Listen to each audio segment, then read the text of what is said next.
Think again, pot 17. One is confirmation bias, seeing what we expect to see. The other is desirability bias, seeing what we want to see.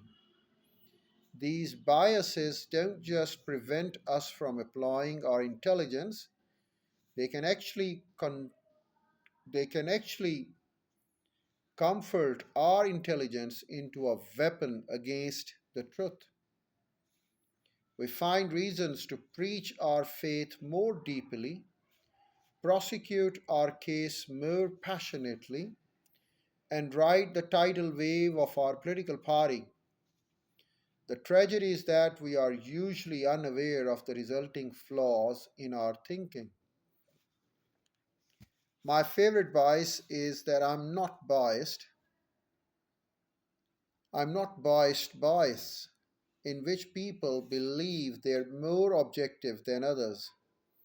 It turns out that smart people are more likely to fall into this trap.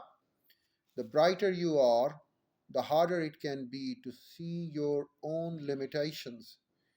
Being good at thinking can make you worse at rethinking. When we are in a scientist mode, we refuse to let our ideas become ideologies. We don't start with answers or solutions. We lead with questions and puzzles. We don't preach from intuition. We teach from the evidence. We don't just have healthy skepticism about other people's arguments. We dare to disagree with others.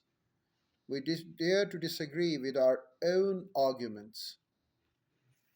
Thinking like a scientist involves more than just reacting with an open mind. It means being actively open minded.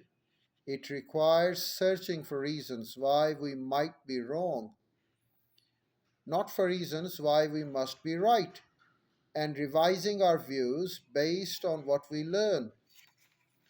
That rarely happens in the other mental modes. In preacher mode, changing our minds is a mark of moral weakness. In a scientist mode, it's a sign of intellectual integrity.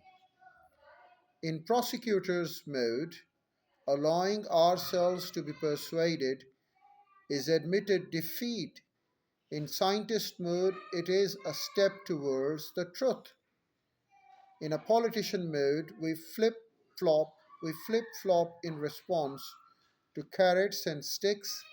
In scientist mode, we shift in the face of sharper logic and stronger data. I've done my best to write this book in a scientist mode. I'm a teacher, not a preacher. I can't stand politics, and I hope a decade as tenured professor has cured me of whatever temptation I once felt to appease my audience. Although I've spent more than my share of time in prosecutor mode, I've decided that in a courtroom I would rather be the judge. I don't expect you to agree with everything I think. My hope is that you'll be intrigued by how I think and the studies, stories, and ideas covered. Here will lead you to do something rethinking of your own. After all, the purpose of learning isn't to affirm our beliefs, it is to evolve our beliefs.